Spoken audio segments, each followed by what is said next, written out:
Shalom, assalamualaikum warahmatullahi wabarakatuh. Pada video ini kita akan menganalisis soal esai.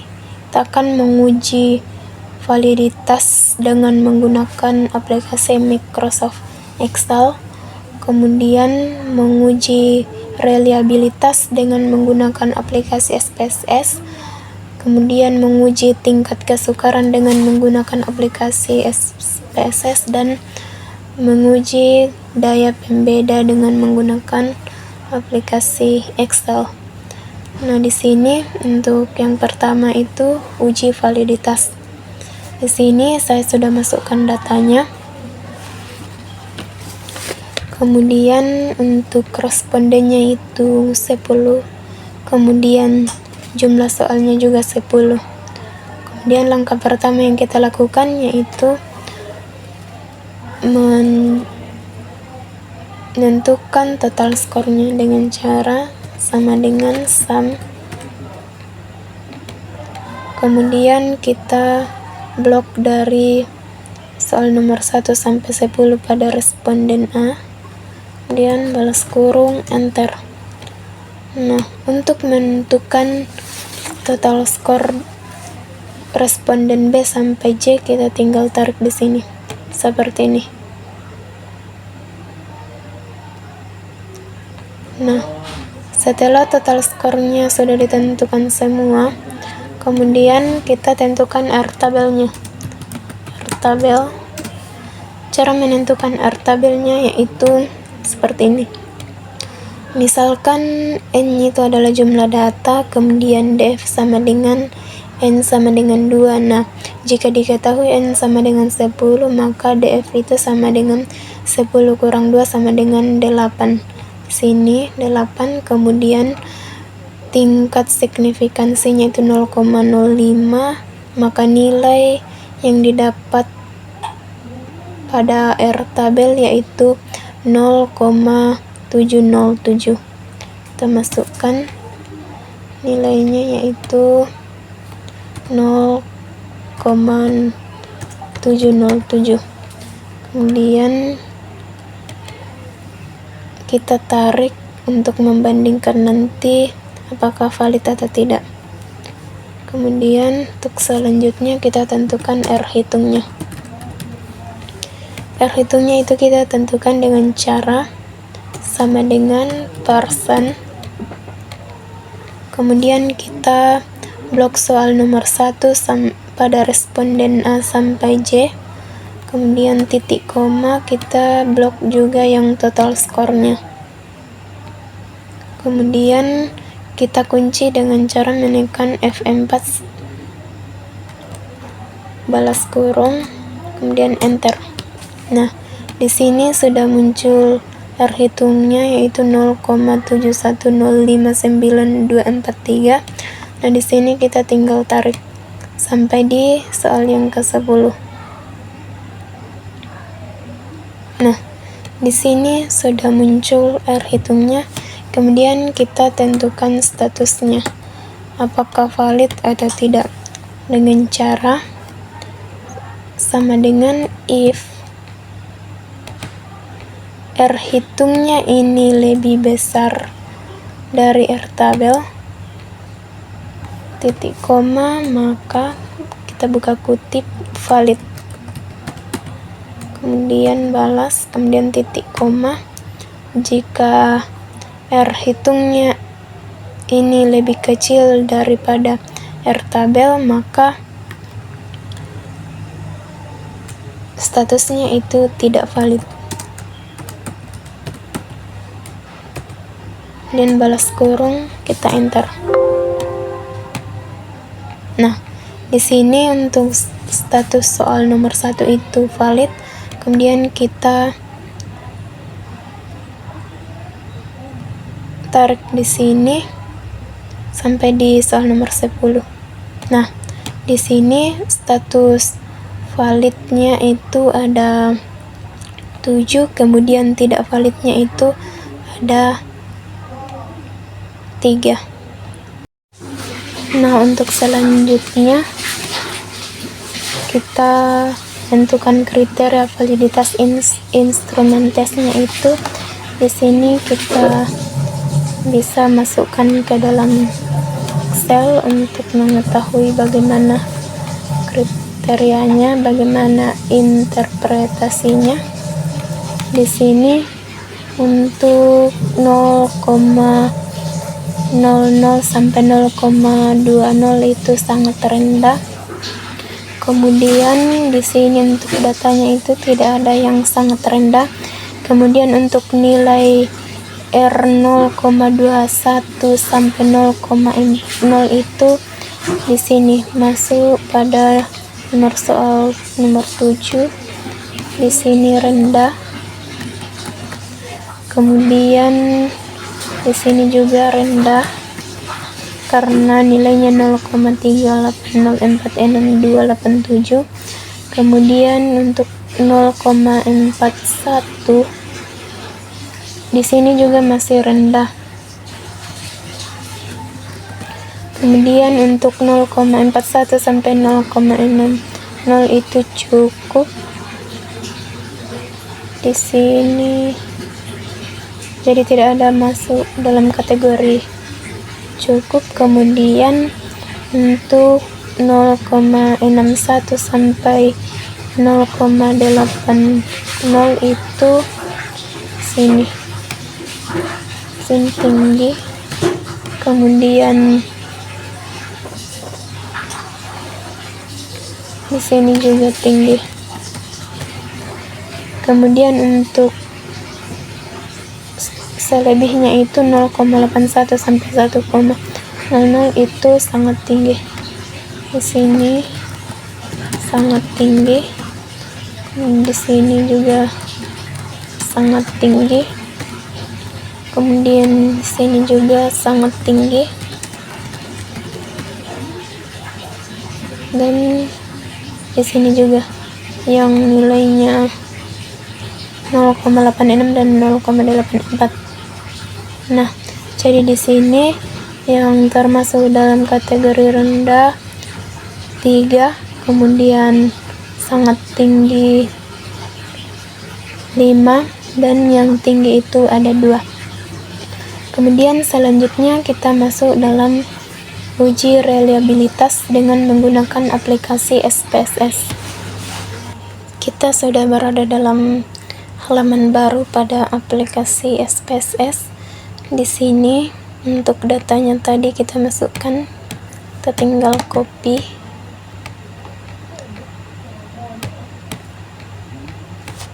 Kemudian paste.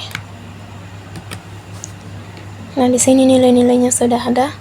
Kemudian kita ke variable view untuk mengganti di sini jadi soal 1 untuk memudahkan nanti melihat. Kemudian soal 2, 3, soal 4, soal 5, soal 6, soal 7. Nah, di sini untuk yang terakhir itu total score. Kemudian kita klik analyze, kemudian scale, kemudian reliability analysis. Nah, di sini untuk item-itemnya kita pindahkan ke kanan, Ctrl A. Untuk total skornya itu kita kembalikan. Nah, kemudian kita klik statistik, kemudian centang scale if item delete, kemudian continue, kemudian klik OK.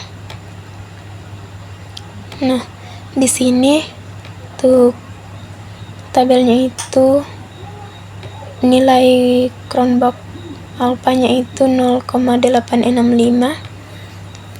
Kemudian menurut Wiratna tahun 2014 itu jika nilai Cronbach alpha lebih besar dari 0,6 maka item-item yang digunakan itu sudah reliable atau konsisten. Nah, untuk soal nomor 1 sampai nomor 10 di sini, nilai Cronbach alpha-nya itu lebih besar dari 0,6, sehingga item-item yang digunakan ini sudah reliable atau konsisten. Nah, untuk mengkategorikan koefisien reliabilitasnya itu di sini berarti masuk dalam kategori sangat tinggi untuk semua nomor soal 1 sampai soal yang ke-10. Untuk selanjutnya kita masuk dalam uji tingkat kesukaran dengan menggunakan SPSS. Untuk menguji tingkat kesukaran suatu soal esai itu, untuk datanya tadi kita gunakan yang ini, kemudian klik analyze, kemudian descriptive statistik, kemudian klik frequencies, kemudian kita Ctrl A, kita pindahkan ke kanan, kita kembalikan yang total skornya itu ke kiri, kemudian klik statistik, kemudian centang min, kemudian continue, klik OK.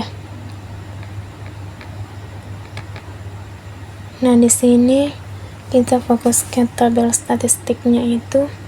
Untuk di soal yang pertama itu 3,3, kemudian soal 2 3,0, kemudian soal 3 3,4, kemudian 4 2,9, dan 3,0 4,3, dan seterusnya. Nah, untuk indeks kesukaran itu, jika P-nya lebih kecil atau sama dengan 0,30 itu sukar, kemudian 0,30 itu lebih kecil, P lebih kecil sama dengan 0,70 itu sedang, dan P lebih besar atau 0,70 itu mudah. Nah, untuk hasilnya di sini soal nomor 1 masuk dalam kategori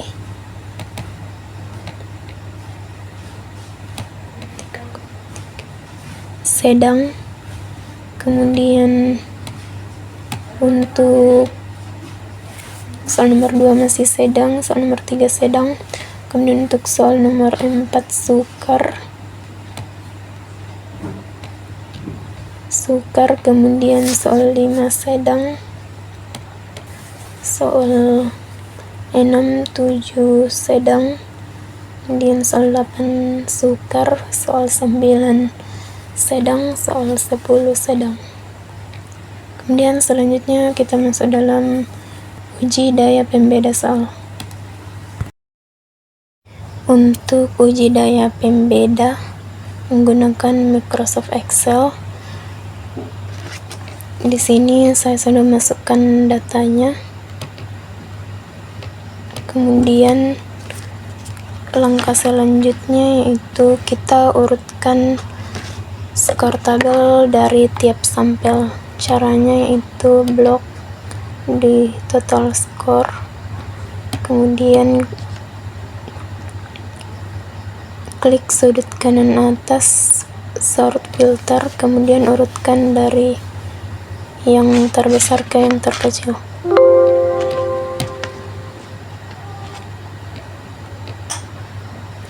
Kemudian langkah selanjutnya yaitu bagi data ke dalam kelompok atas dan kelompok bawah, masing-masing 5.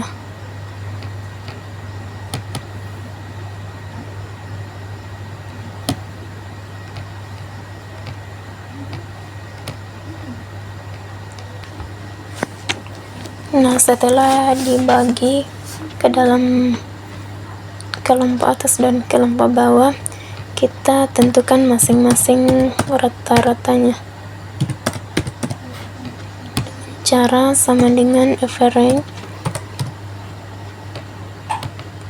kemudian blok pada soal nomor 1 balas kurung enter, kemudian kita tinggal tarik dari soal nomor 1 sampai nomor 10. Nah, di sini akan muncul. Kemudian untuk rata-rata kelompok bawah,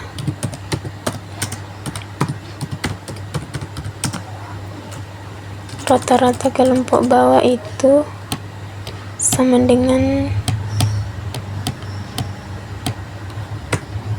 average,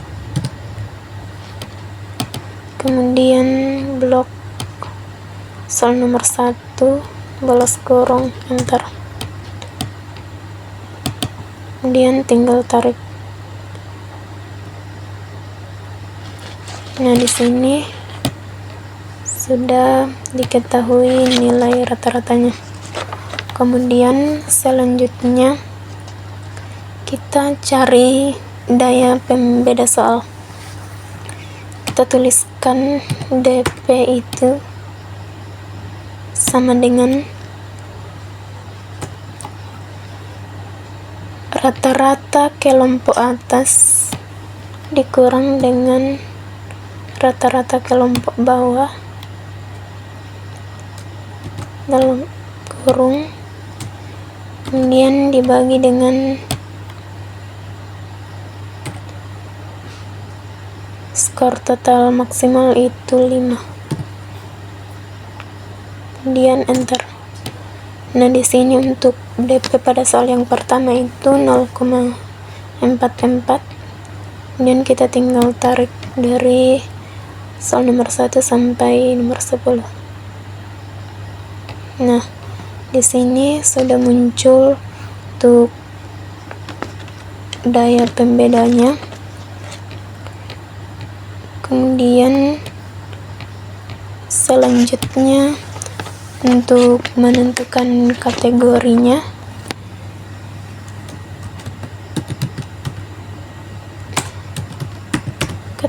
itu sama dengan if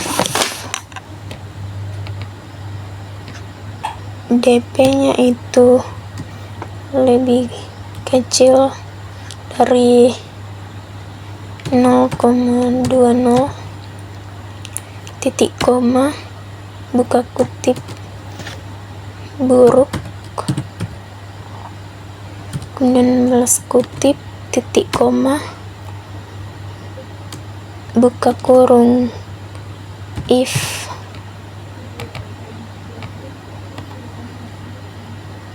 DP-nya lebih kecil atau sama dengan 0,29 titik koma buka kutip dapat diterima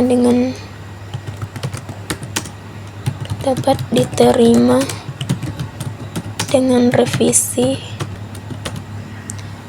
balas kutip kemudian titik koma buka kurung if dalam kurung DP-nya lebih kecil atau sama dengan 0,39 titik koma buka kutip dapat diterima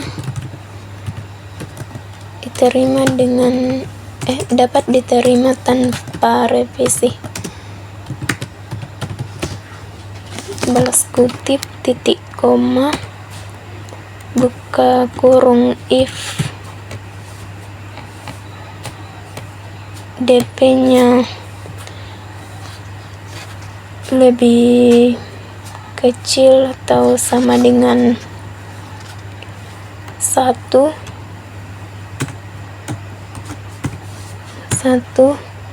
kemudian titik koma, buka kutip baik, balas kutip, balas kurung, enter. Nah, di sini untuk 0,44 itu masuk dalam kategori baik. Sini kita tinggal tarik dari soal nomor 1 sampai nomor 10. Nah, kita bisa lihat untuk dapat diterima tanpa revisi itu pada soal nomor 2, kemudian untuk soal nomor 3, 4, 5 baik, kemudian soal nomor 6 itu dapat diterima dengan revisi, kemudian soal nomor 7 itu buruk karena nilainya itu 0,12, kemudian untuk soal nomor 8 itu 0,2 itu dapat diterima dengan revisi, kemudian untuk soal nomor 9 dan 10 itu buruk. Kemudian sekian dari video saya akhiri dengan ucapan assalamualaikum warahmatullahi wabarakatuh. Terima kasih.